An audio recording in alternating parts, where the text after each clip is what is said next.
Assalamu alaikum, peace and blessings be upon you. Thank you all for being here with the Corner Store Witness virtual town hall. We're going to go back to our colleagues in Chicago in a quick minute, so they're just getting all of their mics set up.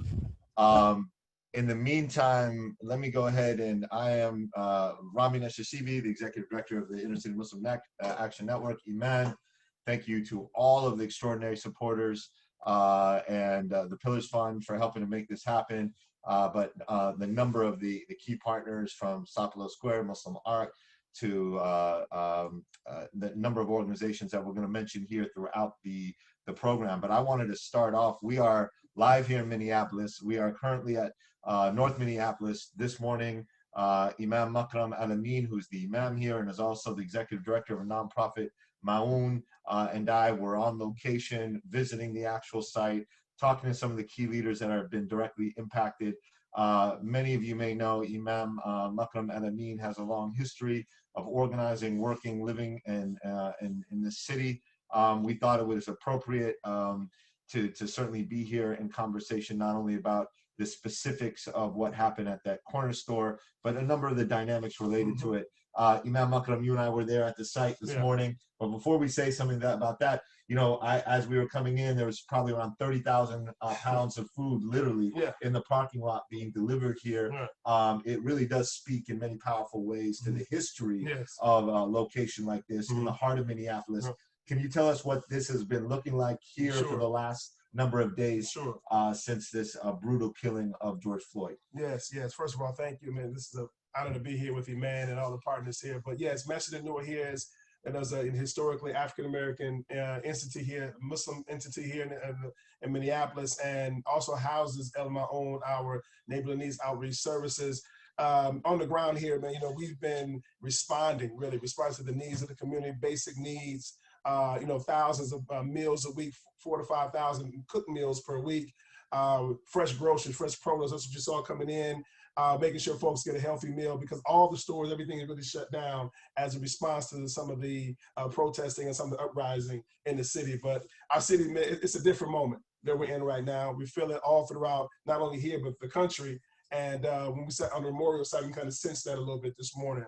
So Minneapolis is like everywhere else, is feeling a different era of time that's really ushering in right now, and we're trying to just lean in this moment and do our part to affect the change. Yeah, and I thought, you know, you and I be in conversation briefly in this portion of the town hall about some of the matters. We were talking about it. You said something powerful today, and we were reflecting. You know, of course, Cornel West has the famous quote that we were meditating on about being comfortable with being discomforted. Absolutely. What does that mean for you in this moment in terms of what real change is going to happen? How do you see this both for yourself, for instance, some of the work that you've done, from everything with, especially as it relates to, of course, this dynamic of the fact, as I tweeted this morning, that there's no way around the fact that forever the legacy of not just what happened specifically with the brutal killing of George Floyd, but everything that then precipitated afterwards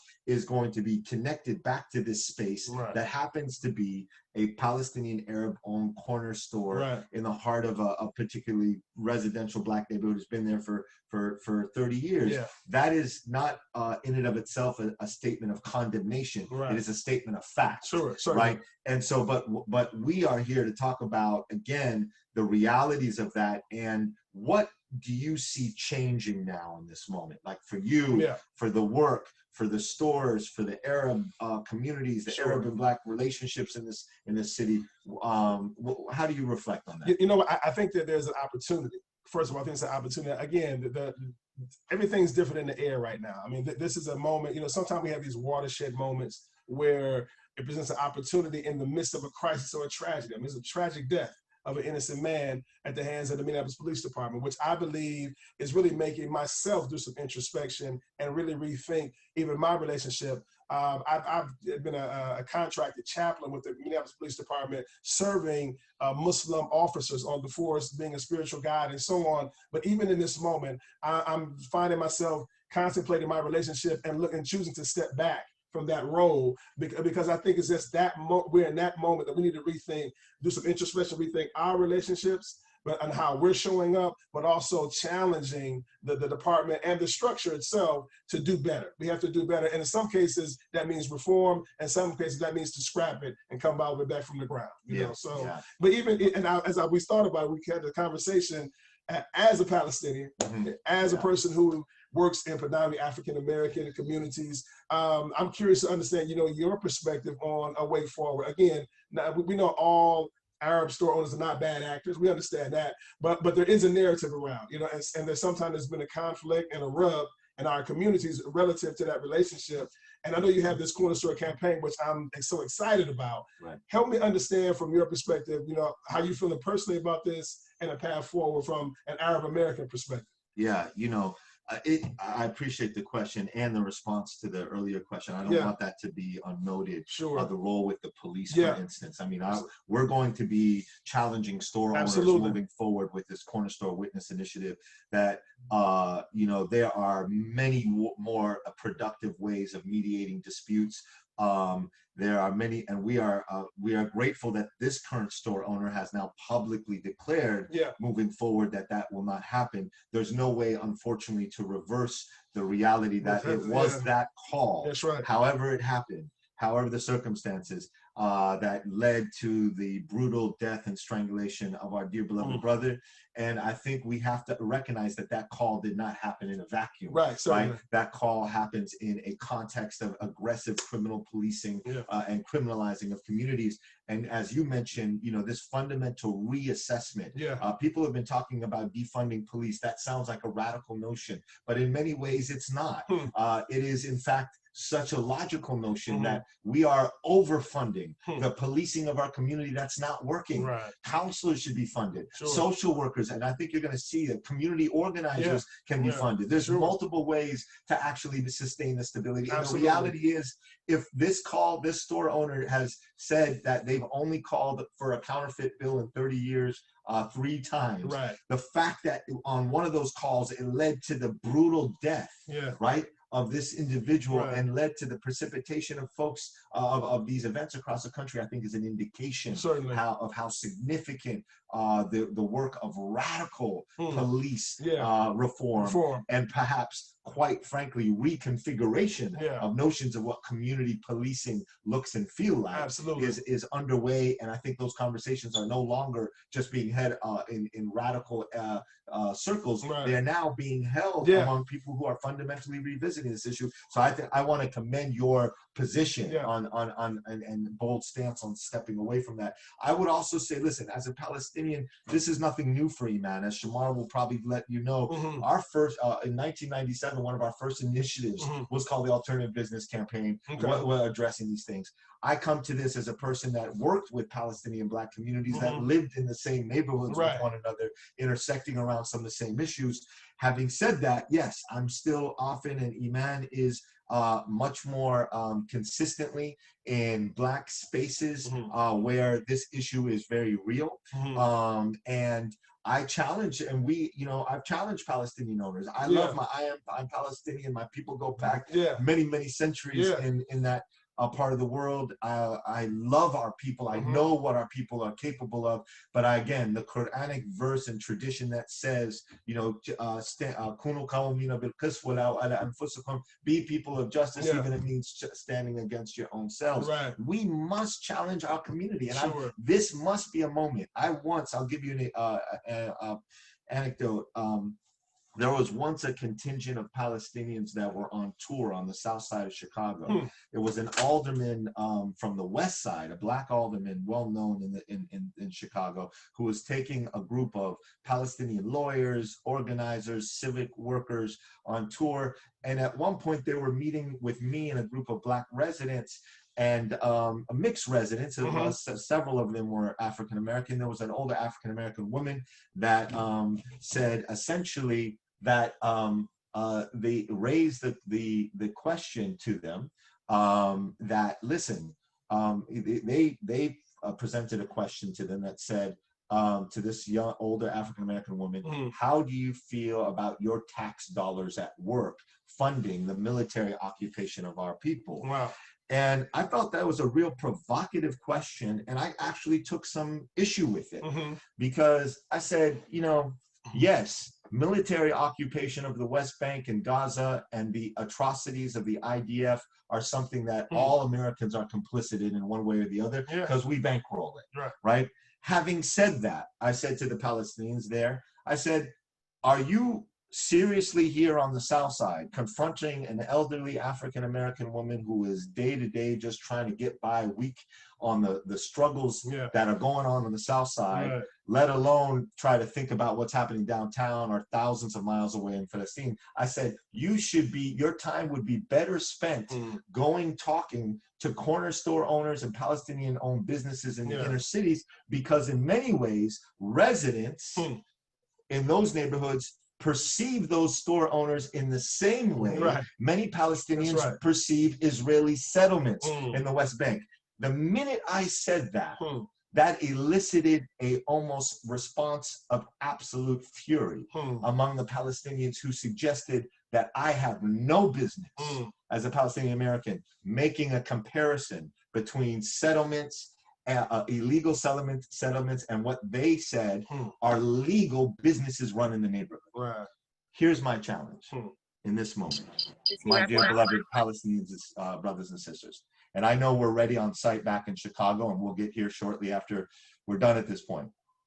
My challenge to the Palestinian American community and to all Arab businesses is that this is the moment to challenge our logic.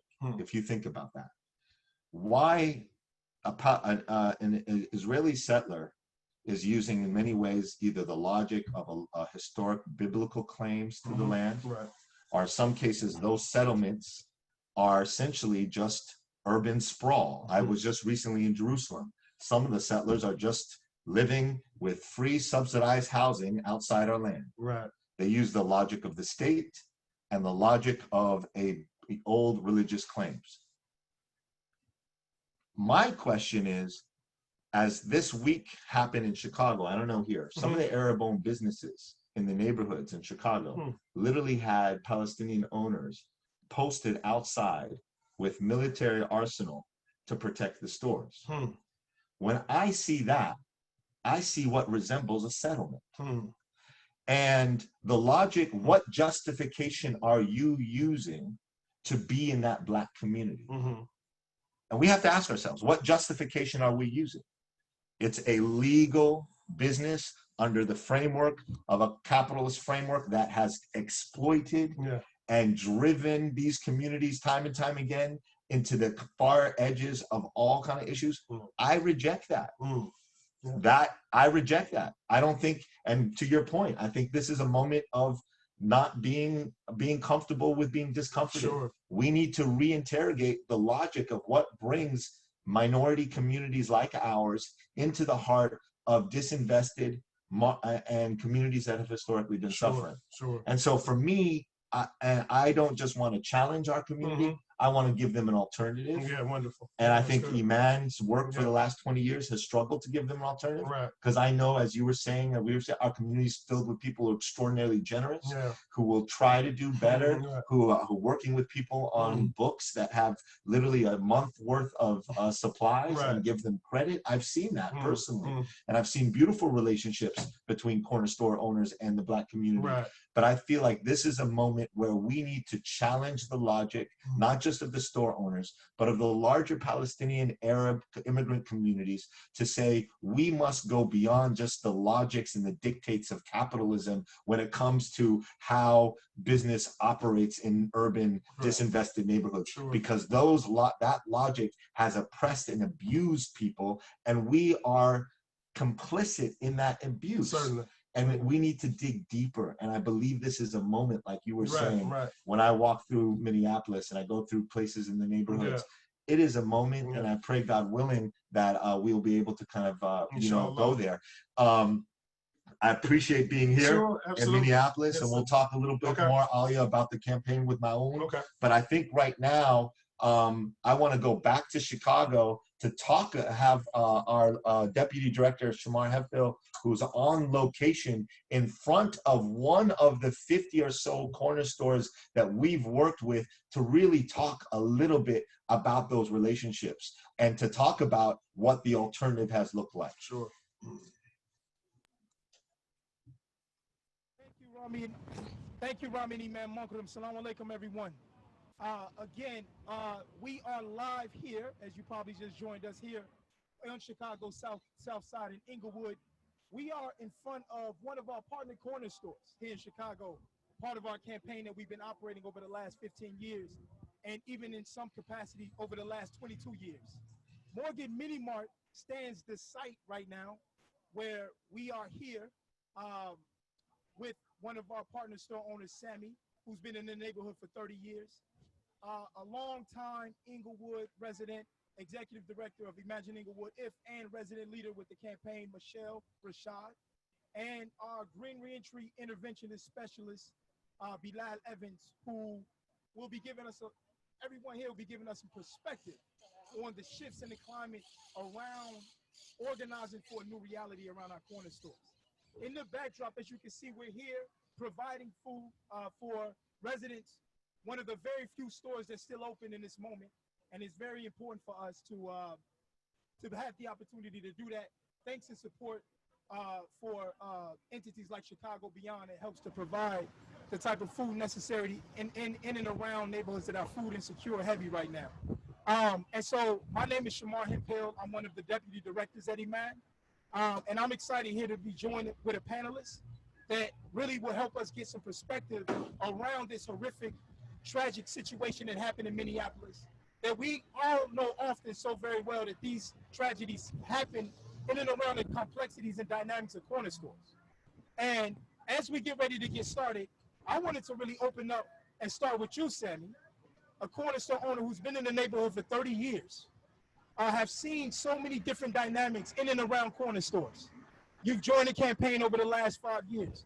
Give us some perspective on, first and foremost, why did you decide to join the campaign, and then tell us what realities that you see around these corner stores.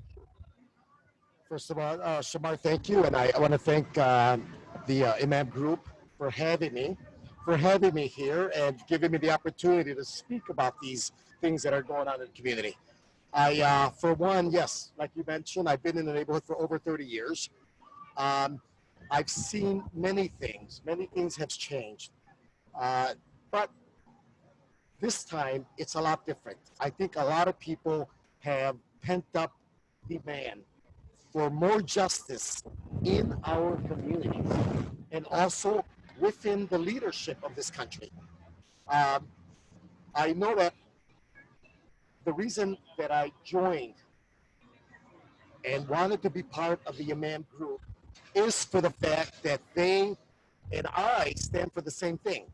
I want to treat people with dignity, not want to, we do, with dignity, with the respect that I think a lot of other stores in the community should be doing. And I, for one, right now, as we're speaking on camera, I'd like to challenge them to do so, to make a change where they're doing business. They have to remember, at the end of the day, when they go home and they've made a profit, the residents stay here in the community, and they have to deal with the everyday things that go all around us. So I think as business owners, we can change and we can make a difference with better relations with the community. And over the past week, I do want to get your perspective over the past week. What have you seen in this moment, given what's happening in the country, given what's happening with the perceptions of store owners right now? What have you seen over the last week? Well, there's been a lot of pandemonium, for sure. A lot of pandemonium. A lot of store owners are scared. They're scared, as well as a lot of community members are scared of these tensions that have been building up between the businesses in the community, and also with this recent killing of an innocent man, and that has brought in a lot of protesting, a lot of looting. But I just want to point out to say that the majority, I'm going to say 99.5% of the residents in the community in Inglewood in large, I believe in Chicago when I said that, are very good people. They want what you and I want. They want a good life. They want a good life for their children. They want better education for their kids, better living conditions for themselves. And I believe that this group, a small group of bad actors, is making the rest of us look very bad. Thank you, Sammy, for that perspective. Michelle, you've been in the neighborhood all of your life. You've been doing work in this neighborhood. You all in this moment have set up a temporary grocery stores, given the fact that there's not many places for food in this moment. But you've also seen it from the other side and really working with us in the campaign, and you had your own doubts. So what is your perception in this moment around this? Thank you. Assalamu alaikum.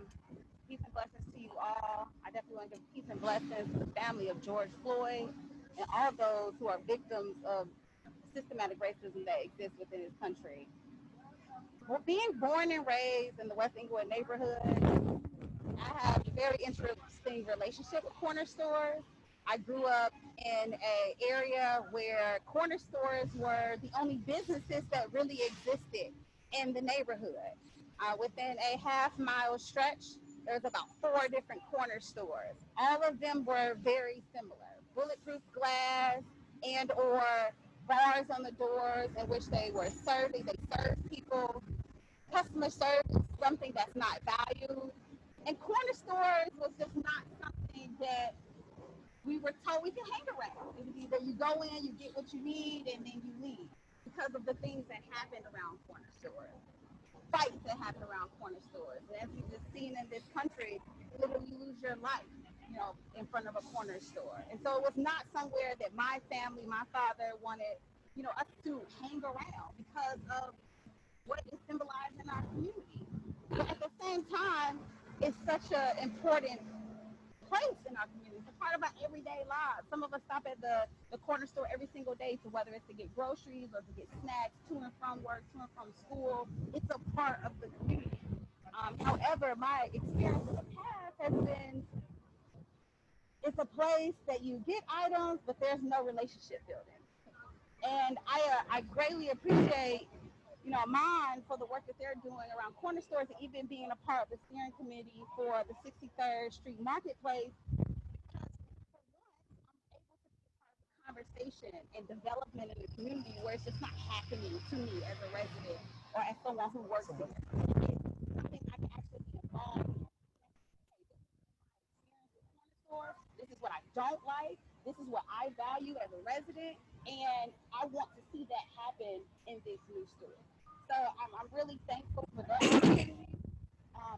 But I echo what my brother Sammy just said. We need corner store owners to step up. Those who are in corner stores to step up. You need to identify as being a part of the community, and through that, you will begin to develop better relationships with the community, and we can just get in a better situation. Thank you, Michelle. I mean, and you touched upon something that was really critical, right? The relationship aspect. Bilal, right, is a good segue. Like Bilal, over the last week, when we talk about relationships directly in the community, when we start talking about safety, Michelle, as you mentioned and alluded to, right? When we think about safety in and around these stores and on these blocks, I mean, you yourself, over the past week, have been dealing with multiple segments of this larger issue, right? Both from the business angle, both from trying to keep the block safe, protecting Iman at the same time. And so you know so well about community, public safety, and really working with the community to begin to shift the paradigm in the way that we need so desperately to really kind of change the conditions of how we see these stores and in our own community. Give us some perspective, Bilal. Well, first and foremost, like the sister said, I want to send my condolences out to the family of Mr. Floyd, and speak to first the harsh reality that the incident that happened with Mr. Floyd is not an isolated incident. It's something that happens within and throughout inner cities all over the country. And when we talk about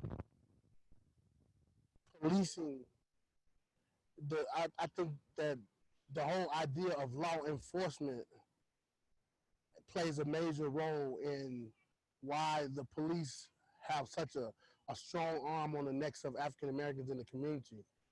When when we were literally seeing the signs on the police cars that said "serve and protect," that has been done away with for the term law enforcement. So now you have this like authoritarian figure or this authoritarian entity that when the police cop pulls up on you to ask for your ID or something for a traffic stop, it's comply or nothing. When they're addressed to black brothers in the black community, it's comply or nothing. I think one of the most disheartening things I ever seen was right after the death of Mr. Floyd, you had a white guy who had just killed 2 people, and they had him up against a police car, and he was breathing, he was huffing and puffing out of breath. I guess they had just chased him or something when they finally caught up with him. And the first thing that they were concerned about was if he was thirsty, and so that the police brought him cold water, and then they attended to his wounds. Now, this compassion was not afforded to Mr. Floyd, and it's never been afforded to the many African Americans across the country who are constantly beat, shot, choked out, oppressed in the cities. And so, having lived that narrative for all of my life, growing up in Chicago, I think that when you talk about public safety, the first thing we need to do is in light of this polarizing incident, is to take a harsh look at the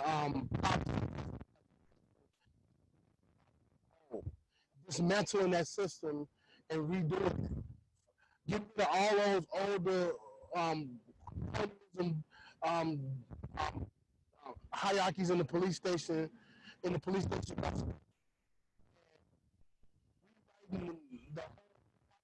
you police in the inner city. And if I talk about the things that we do in Chicago, when we go to these meetings, the police are the community is partnering with the community to try to change what's going on in the community. You have the African American officers all at the table, but then at nighttime we come out and we drive into the stores. These are not the police that show up in those meetings. We have white officers at night, and those are the ones who, for some reason, are not a part of the solution. So they continue with business as usual. And so if we really want to talk about change in the community, the first thing we got to do is retrain the police department, dismantle even the police unions, because when you go into a inner city where police has just committed a crime, the first thing that they do, they have this spokesperson that comes out and says the same thing, that the offender, we rolled up on the offender and he had a gun and he pulled out a gun, he attempted to shoot the police officer and he was shot down. Everybody ain't finna shoot the police, come on now. And if that's the case, when you see the rioters, why wasn't the police being shot all over the country? It's a false narrative and it's not reality. But if you go and file a false police report, it's a criminal offense. But the police unions speak to the police when they commit a murder, and they tell a narrative first, and then when the public sees it in the video, it really didn't happen like that. Those are false police reports. Those are false documents being written against these guys who were innocent and murdered in the street. So let's talk about changing the narrative for real. Dismantling the police unions, dismantling the whole process by which the police are trained. And if you're not in the community to be a part of the solution, keep those white police out of the black community.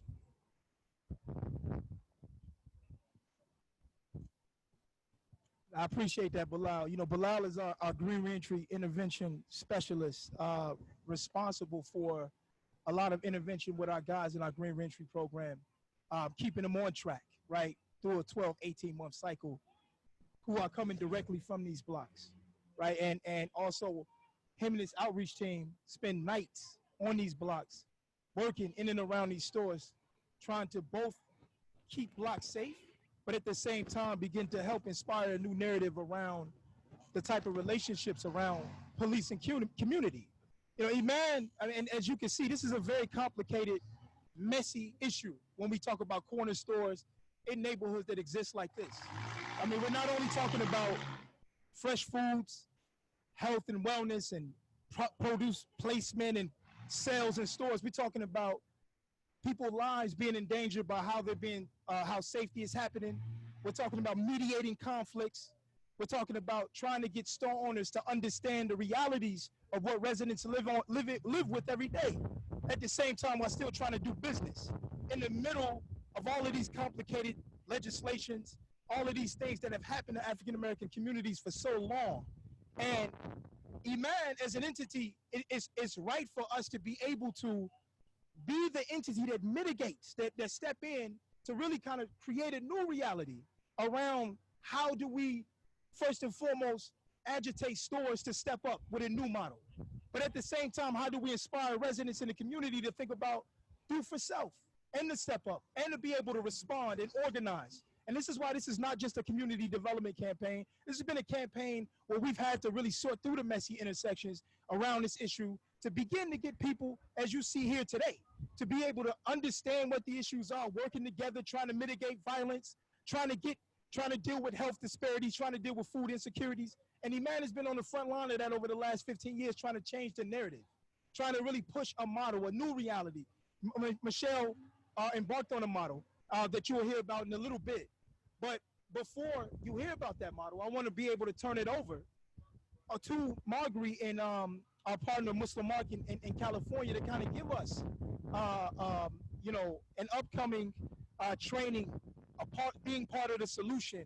That we want to make sure that folks in this town hall understand that we are coming with solutions on how and what you can do in your own neighborhood. So I want to be able to pass that over to Marguerite really quick to kind of give us what's on the horizon with the trainings and things that you can get involved in. So I'm going to shift over to Marguerite. Assalamu alaikum. Thank you for having me today. It's a deep honor. Jummah Mubarak. So just really quick, for Muslim Anti-Racism Collaborative was founded in 2014 to address anti-Blackness in Muslim communities. Since then, we've partnered with organizing and advocacy groups during national crises. We've delivered workshops and trainings and facilitated community dialogues and provided educational resources. And a longtime partner has been IMAN. And we are deeply honored to partner to effectively address the racial tensions and fractures during this unprecedented crisis. The Corner Store campaign has been a deep inspiration for MuslimARC's pedagogy of our way of thinking of organizing for systems change, of creating political awareness, and that the understanding that solutions come from the people who are impacted. So this past Wednesday, we had a panel with Imam Makram, with Zuhdi Masri, who is a store owner in St. Louis, and scholars Zarina Grewal, and activist, the UCLA director, Rana Elmir.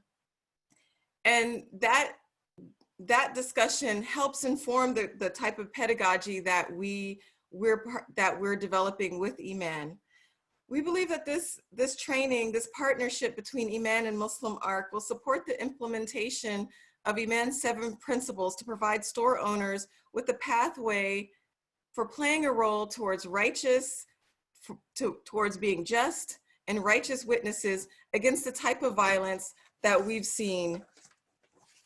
So a little bit about the work that we plan to do is that our curriculum designers and trainers will work with IMAN's team of experienced organizers and facilitators to develop 4 virtual trainings for store owners, activists, and stakeholders.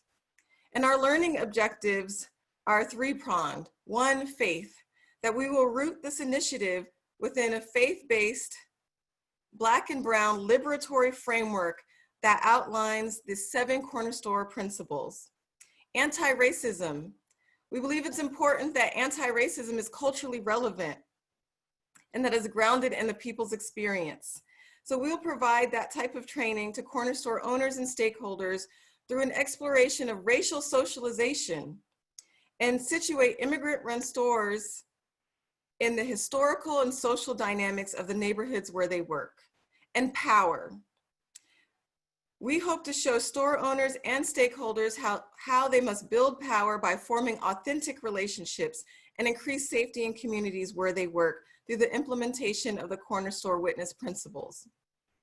Through dialogue and storytelling, coupled with frameworks for understanding historical, social, and political systems that shape their lives, participants in the workshop will develop strategies for making corner stores more equitable and safe.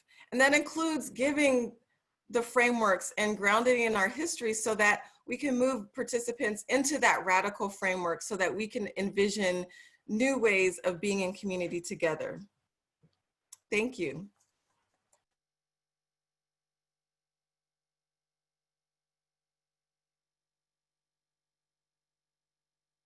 All right. Thank you, Sister Marguerite, for that update on what folks can do and what we're getting ready to work on and unveil over the next couple months. But before we get into another part of the program, what I want to do is I want to turn it over to our chapter in Atlanta, who's there with our region, with our director of Atlanta, IMAN Atlanta, Mansour Sabri, to really kind of give us some perspective on some of the national organizing that we've already been doing in this moment, and just to be able to brief us on what's happening in Atlanta, because we saw some things take place over the last week in Atlanta. So I want to hear from our Atlanta team with our director, Mansour Sabri. So I'll turn it over to Atlanta now. No, thank you, Shamar. Alhamdulillah. So Bismillah, greetings and peace, everyone. Juma Mubarak. I'm here with my brother, Tariq Mahdi, one of the managers here at our Green Reentry Village, working as a mentor for all those who are part of our Green Reentry program. But when we're thinking about what's happening nationwide, I think to acknowledge this is a powerful conversation that's happening from Atlanta to Chicago to Minnesota and LA, that we're able to really have a powerful network of leaders working together, cooperating to really create strategies for change. The work that we see happening in Atlanta is so critical right now. We've been established here for the last 5 years, but it's important to note that the African-American Muslim community in Atlanta has been struggling, striving, and making great headway in establishing strong communities that represent and respect the lives and bodies of people here. The training that we do has become a very pivotal and important part of our work with young Black men in our neighborhoods. We're here on the West Side. On the West Side of Atlanta, known for lots of great historical memories with the Civil Rights Movement, great HBCUs, institutions that have been here for 150 years. But we still see this national outcry of young Black men not having the tools and support to really lead powerful lives in their own community. And so Atlanta has been a model for what it means to stand up for your community, what it means to step into spaces that may not be led by the directly affected. This is a principle that we utilize in IMAN to make sure that on the front line of the work are people who are really engaged in deep levels of the struggle and are intentional about being a part of the solution. I really want to just express this idea that when we see people entering in the streets and protesting and rioting and looting, it is because the voices have not been heard. It is because leadership is not representing us. It is because the folks who are in public office or even in corporate and business office and ownership of the business institutions that uphold our society aren't leading in good ways, in ways that really represent what's needed today. So we have this as a reality on the ground today, and so our response in the moment is critical, but it shouldn't be something that's short-lived. So organizing right now around our work, we have established ourselves as owners. We own an apartment building now that's servicing families who are returning home from prison. We have established our Green Reentry program here to really work with the idea of not just learning how to get a job, but learning the skills and the life skills to be a leader in your community. And that's what we need more of today, is leaders in our community. And I'll mention the entrepreneurship training that partners with us, educational partners with us here in Atlanta, really emphasizing the idea of business ownership, entrepreneurship skills, so that those who are directly affected can take back the leadership reins of their community. So most important work right now. We appreciate all of the support, but acknowledging this national conversation that's happening and this moment of really global witnessing of the death and killing, the murder of George Floyd, and the murder and the oppression of Black people that has happened over 400 years is coming to a point where the acknowledgement can have real strong social change. We want to support that. We want to be a part of that bigger narrative and bigger picture and movement today. As a Muslim community, we stay spiritually rooted that this is our objective, to fight for justice, even if it's against our own selves.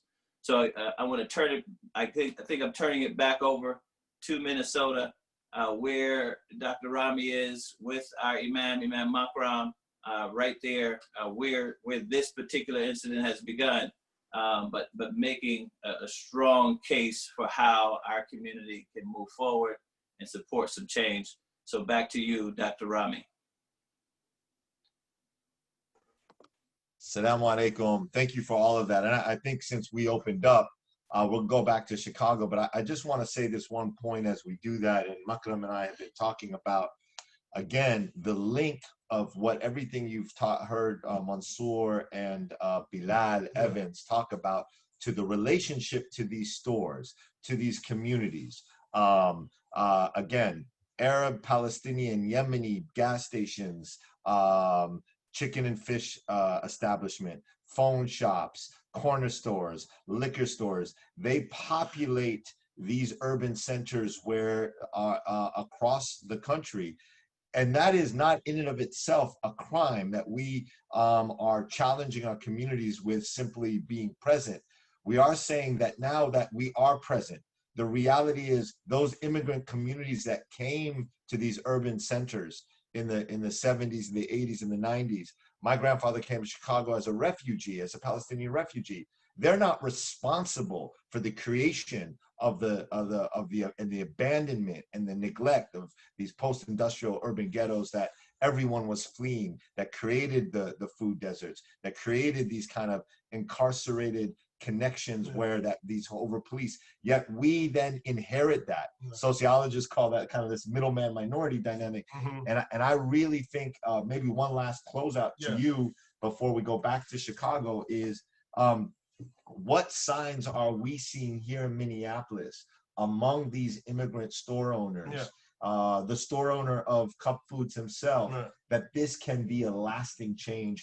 How do we get them to sign on to the type of corner store witness initiative that will go kind of and become more of an institutional transformation as opposed to simply a momentary response? Right.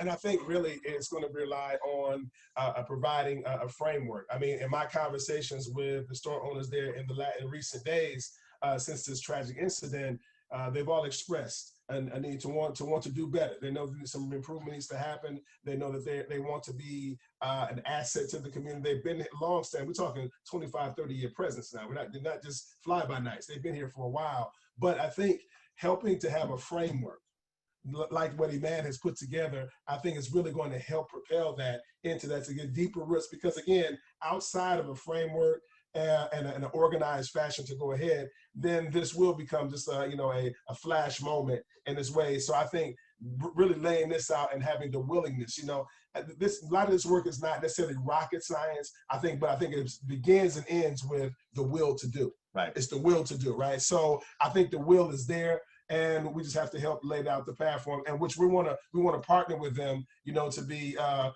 partner and comrades, but also agitators as necessary to make certain that we stay on track here too. Alhamdulillah. Yeah. Thank you so much for Absolutely. that. Ever since I've been with Makram this entire day, as you can imagine, we first went and made dua and prayed at the site where our dear beloved brother transitioned into that, and it has now become a memorial site. And we do extend our peace and our blessings and our prayers to all the families of all victims of police violence across this country. And we also start by, again, challenging our community. We are providing, there was a prophetic tradition that you may, of course, you know, where the Prophet Muhammad, peace and blessings be upon him, said, help your brother is if he's an oppressor or if he's oppressed. Right, right. The companion said, we get it. We know when he's mazloom, when he's oppressed, but how do you help him if he's an oppressor? The response was really simple. Stop him from oppressing. That's right. And so we are trying, rather than calling out just the oppression, we're trying to call up. And we're doing that, as you see in Chicago, with and with our partners in MuslimARC, with a corner store witness initiative training. We are doing so by creating a network of corner stores that are facilitating the type of relationships that you saw with Bilal. And we are doing so by building what we are talking about as the model corner store. And you'll see some images of that, almost 5 blocks, 4 blocks south of where Shamar and our team are located. I'm very proud of that. That's almost 15 years in the making. It's with all our Inglewood partners, Teamwork Inglewood Rage, and with Alderman Stephanie Coleman right there in the 16th Ward, right there in the heart of Inglewood, called Go Green on Racine. It's a project that we want to lift up as a model and that you'll hear about. But I want to turn it back over to Shamar to talk about, again, as we close out here shortly the program, the intersection of the work that you saw with Bilal about public safety, the role of the relationship of those stores with actually creating a space that is safe, that is dynamic, that supports and nurtures, and the role of arts in fundamentally, radically reimagining those spaces. So turn it back to Shamar at this point.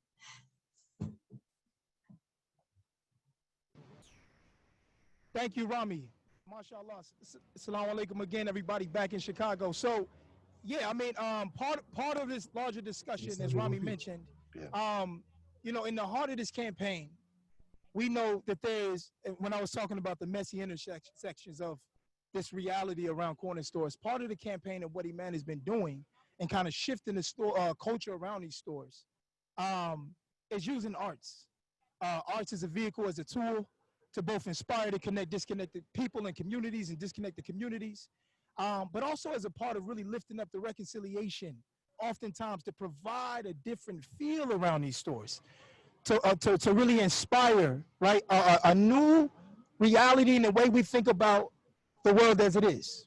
When we think about our businesses, when we think about relationships in neighborhoods, it's going to take that type of imagination, that type of moral imagination and creativity to really begin to lift up and reconcile the tensions that we know that Muslims in this country have been at the heart and the center of for so long, of restoring tribal, settling tribal beefs in the neighborhood, restoring justice, calling action to police accountability, and really rethinking what police can actually look like.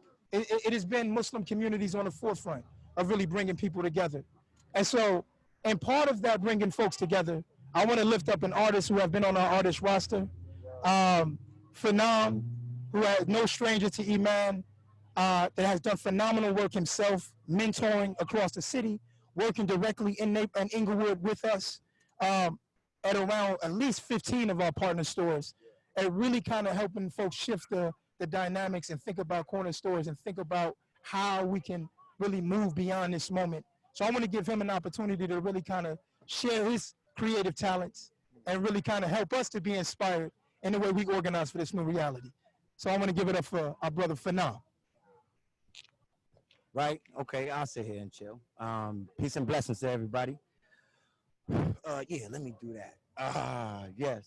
I just want to centralize the energy, because blood carries energy and we all have one blood, right? The same type of blood carries us, all right?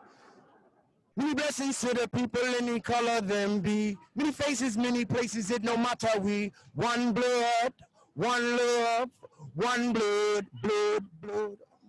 No more hatred, no more killing of my sister, man. No more hatred, no more killing of my brother, man. No more hatred, no more killing of my family, man. One blood, one love. Originally, I give it up to the one. Mathematically, it's the origin of my son. Everything I got from my mom and pop, brother, when we add it up, we are all products of the sun. Homage from the soul, yeah, gratitude. Your planet organic, give me non-fatty foods. Balance out my attitude. Now I'm on a phenomenal latitude. Haven't you had a few days full of rays in your pocket? Ooh, raise up the rocket fuel, booster pack. I could do anything my melanin is telling me that I could rule. Foot planet, all in it, even make the rooster want a cockadoo. A bottom for this topic, no. But when it comes up is when I kneel, praying that the sun made love to make my meal. Fill up my pineal. Every day I feel my aura is limitless, orange, purple, and bright teal. That's why I summon the spirits of Ra, Yimiya, and the Jah Rastafari, Imhotep, York, Tahuti, and the Farai, Zulu to Shaka, Hashem to Allah, the one true Allah, Allahu Akbar. In this midst of the war, I can hear the soldiers roar. They looking for Messiah, bro. We are the keys for freedom connoisseurs. We in the last days. Life short, that's more than a phrase. And our boys in French braids get sprayed in gangways. Remember this, Phenom, I didn't come, I was sent to get a message to the desperate of the devil's intent to get us all in the position to be devoured. We can't fall to the ground like the Twin Towers. You should acknowledge that I'm spitting in the final hour. Modern technology is stripping humans of their power. Miseducation of our religion keep our people sour. Now my brothers settle their differences with gunpowder. But see, I am the change, and I'ma always be that guy. See, we fed up. We not the cops, but we got that CSI. That means change, serve, and inspire with that fire. And y'all see the devil coming out with all ill desire, but we change that, and you give it up to God. That's why Iman together came together and bring a better squad. Shout out to Andre Jackson. They left us on empty. And we want to honorably mention you simply. And we pray that God bless your soul and keep you protected and fenced, G. And we give homage and respect for Allah's real green re-entry. Phenom. Thank you, brother Phenom. You can snap, you can clap in the Zoom. The power, you know, Iman is no stranger to arts. The power of artistic expression, to express how we feel, but to really give context, to really center the issue, and to inspire. Sometimes we always want to show graphs, we always want to show maps, and talk about our percentages of what's happening in reality. But sometimes the artists have to bring it to us, to our core, for us to feel it, for us to understand the pain that we're living with. And a brother like Phenom is not just here as an artist, but also as someone who's been helping to build power, that's been on these blocks, that's been with us over the years, that have really utilized his talents to want to really kind of inspire the neighborhood, but also to really himself believe in the ability of changing the perception around the way that we think about our own health in communities like this.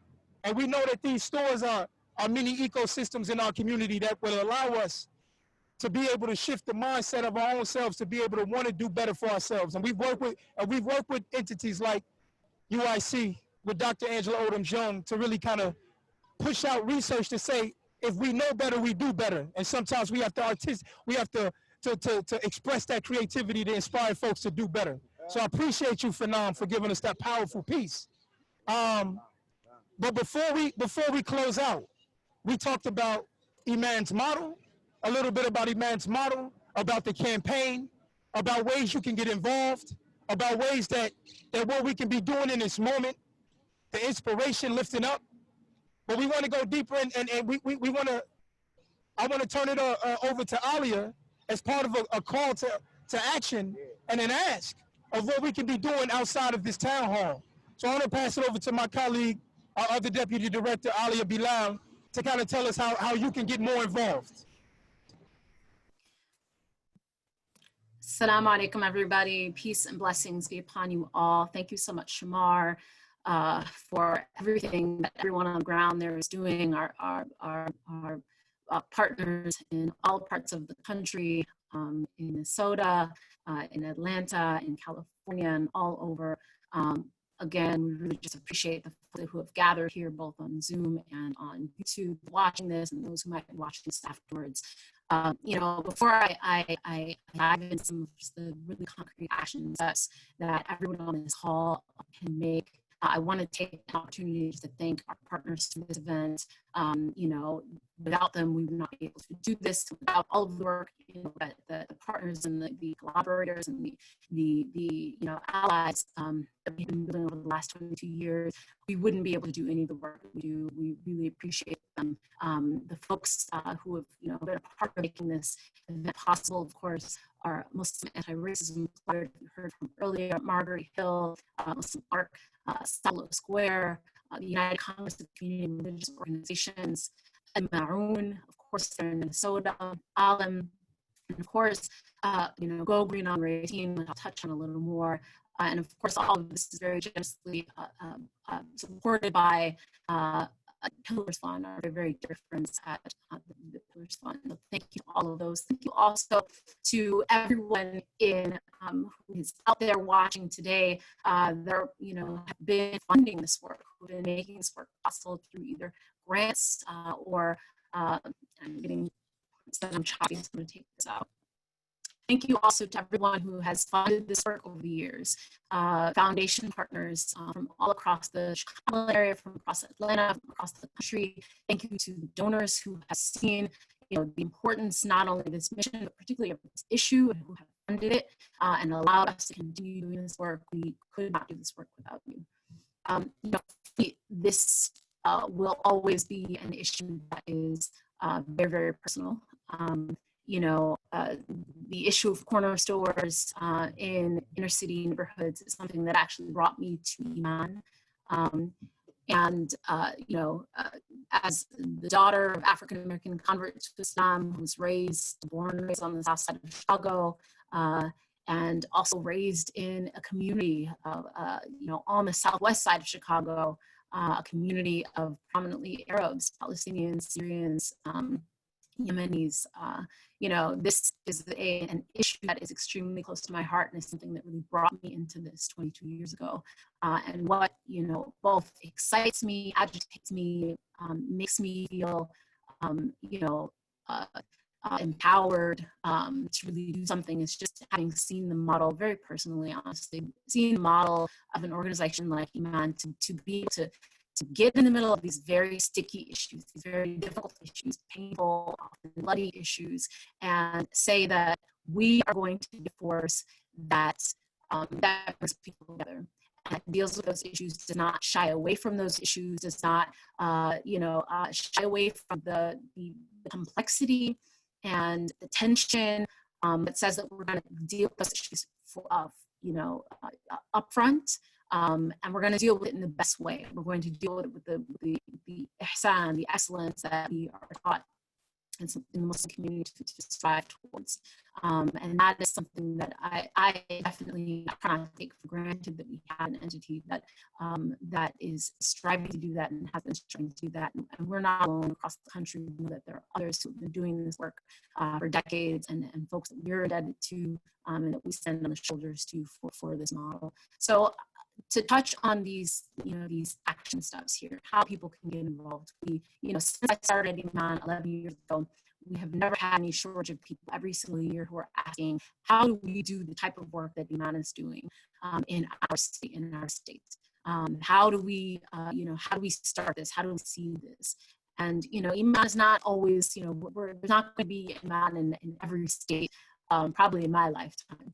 But there are absolutely 100% ways that we can be continuing this, that we can be either seeing this on our own, that we can be funding this work, that we can be making this type of work happen. And I want to make sure that people know about those things. There are 3 action steps that we are putting forth for people today. And my colleague Binta Jallo on the chat, she will be, she's adding the links here that you all that are registered for this event will be able to see here. Now, you see it on the screen here. She's putting the links in the chat. For all those who are on YouTube, you can email us at info@IMAN-Central in order to get these links. The number 1 action step here is to continue to support the Al-Maauun's efforts. They're happening there around in Minneapolis. You heard from Imam Makram earlier in this call talking about the things that they are doing there now and have been doing for the last decade, especially, you know, with the conditions that have been exacerbated down there or up there, I should say.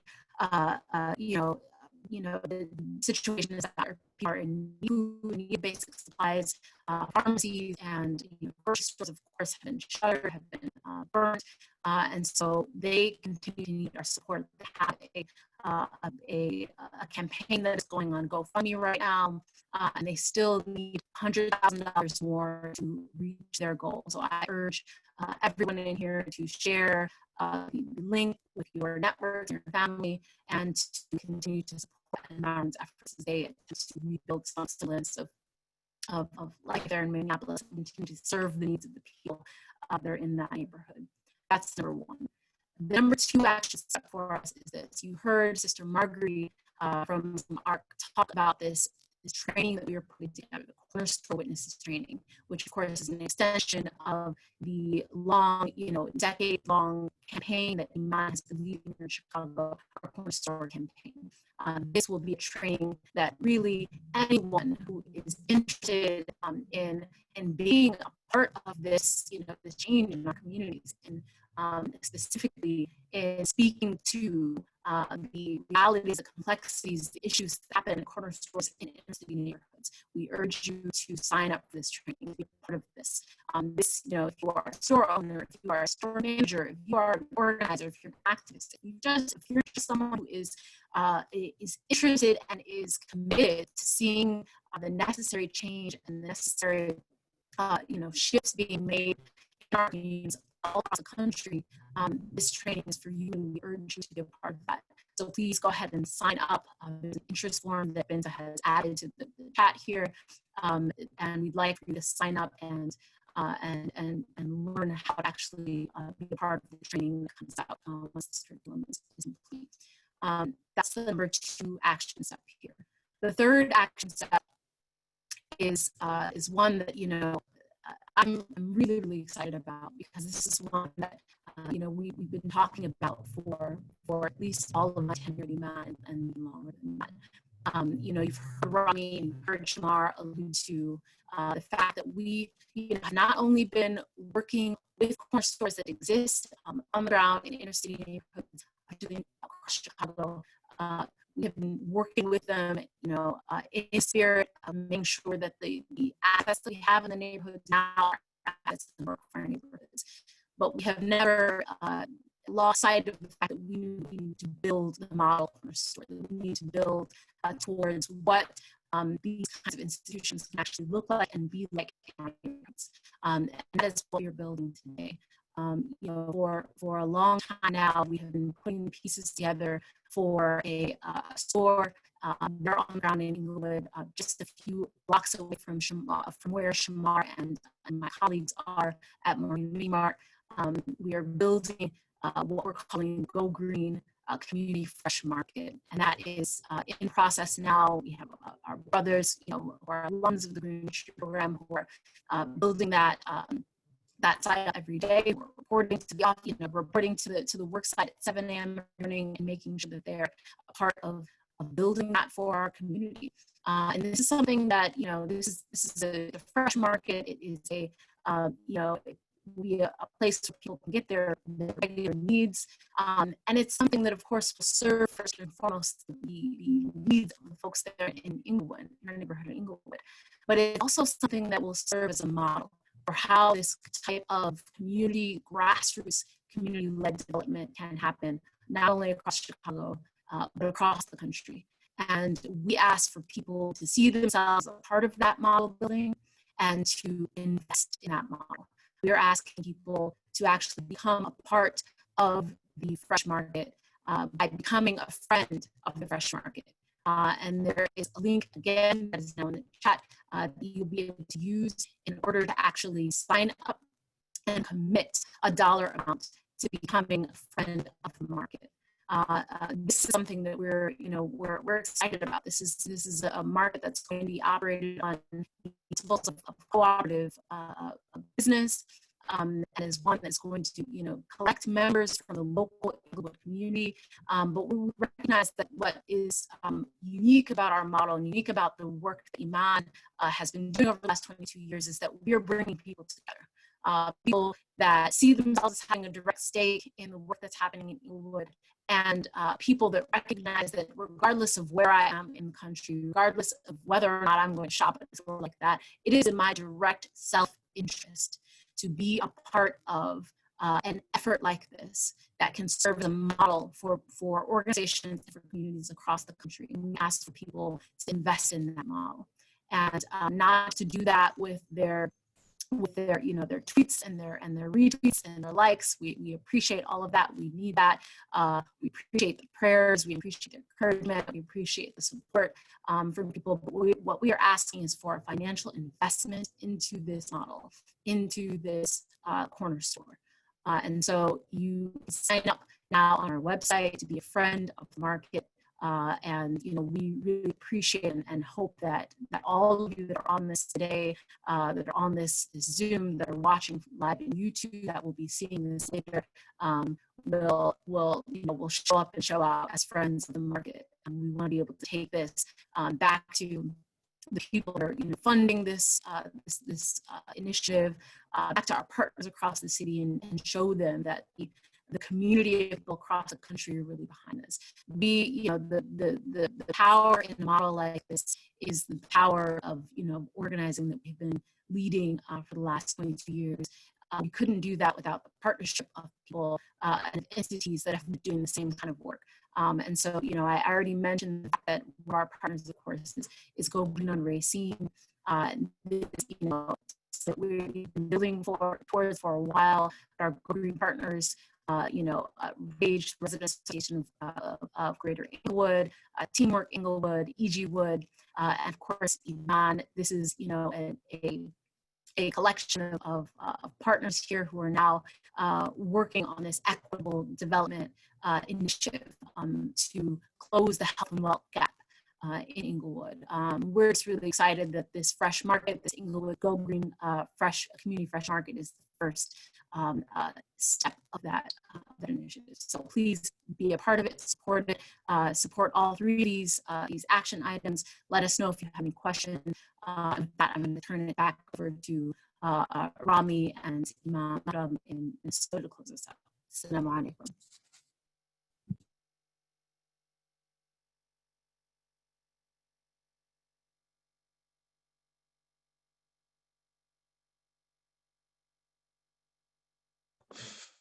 Okay. All right. Thank you so much, Alia. Assalamu alaikum. And I'm sorry for everyone. We know that the sound was choppy in different places, but thank you across the country for bearing with us and being part of this. Typically, we do always start our events with, and we, because of some of the technical issues in the beginning, did not do so as apparently and appropriately, but we typically always begin by acknowledging the original caretakers of the land, the indigenous First Nations of those tribes across the country, because we are on their land. We are on the land of those who have suffered that first initial trauma, and we must always acknowledge that, and that helps us, I think, frame some of the narratives that connect our communities together. Certainly here in Minneapolis, the indigenous communities were very present and have been involved, First Nation people in the uprisings and making their voices heard for justice. I want to say just very, very briefly, because we saw as Alia was delineating those three action steps. One, support work on the ground. This brother, Al-Maauun, all the extraordinary leaders with him here as part of Masjid Nur, but Maauun and fund that. It's not enough just to fund for the moment. Our hope and prayer is that we're building institutions. I do sometimes say that we kind of get people in the rapid response mode. We get people like Marjorie, we get people like Imam Makram, and those of us on the ground. It's not just a 3-month game. This is about where we are 5, 10, 15 years from now. We must build and support and invest institutions. 2, sign up for the Corner Store Witness training. We will get you engaged and involved in a training that makes you a strong advocate for this issue, to understand there are good practices that some of the stores have been very much involved with. And there have been also bad practices, but it's not, we don't want to just leave store owners on their own, our advocates on their own. We've pooled these best practices. We have experts in pedagogy and curriculum like Marjorie from MuslimARC working with us. please sign up for that. We'll get you engaged and involved. And lastly, this model corner store, you know, some people, oftentimes they say, don't tell me, show me. We realize that many of our immigrant communities are not, this is also a class issue. They're not coming here with MBAs from University of Chicago or Harvard or Yale. They're running businesses with razor thin margins, trying their best in some cases under extraordinary circumstances. We're trying to not just call them out, but call them up, right? And bring them to a better demonstration, manifestation of the values that we hold so dearly in our traditions that bring our communities together. But this model that Iman is building with our teamwork, Inglewood and Rage, and our Inglewood partners, if you could just put on the picture of the screen, it is not only going to draw from cooperative community ship owners, so people in the community will have direct stake, but we're inviting all of you, as Ali was saying, to actually be a member, a supporter, a friend of the store. And obviously those locally in the community will have more of the kind of the rights of membership, direct access, but we're inviting people across the country to build what the model corner store that brings our communities together can look like. We've been working on this for 20 years. We've never been this close. As Ali is speaking right now, as our partners are in Chicago, we have brothers from Green Reentry building the actual facility right there on 63rd and Racine.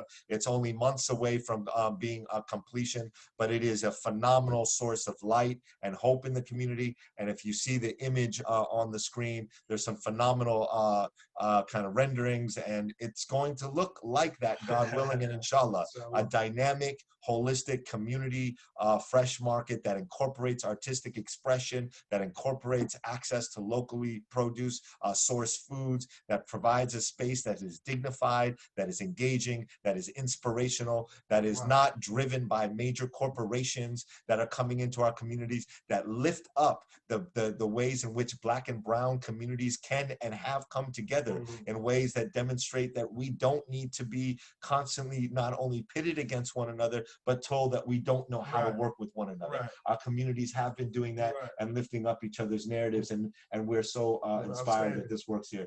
Makram, I want to thank you for hosting me here, for having me here, and thank you for all the work. I know all of us are praying for all of our brothers and sisters of George Floyd and his family, and who I know George Floyd, you see the food distribution here. George Floyd used to get some support from this mosque for his family. And it speaks to the legacy of the Black American Muslim tradition that many of us are resting upon, of pioneers that built institutions like this one that have always been a source of light, that have driven the Black-owned business models across the country. And now I think we have an opportunity to lift that up again. And it can't be done without supporting you, praying for you, and all the brothers and sisters on the ground. So thank you for hosting. My pleasure. My pleasure. Thank you all for being a part of this, and we look forward to future conversations and discussions. Assalamu alaikum, Jummah Mubarak, Shalom, Shabbat Shalom, and to all of our brothers and sisters from all traditions, may God the Most High continue to descend mercy, peace, and blessings upon all of us, and may we be both recipients and sources of that divine mercy in this world and the next. Ameen. All right, Assalamu alaikum.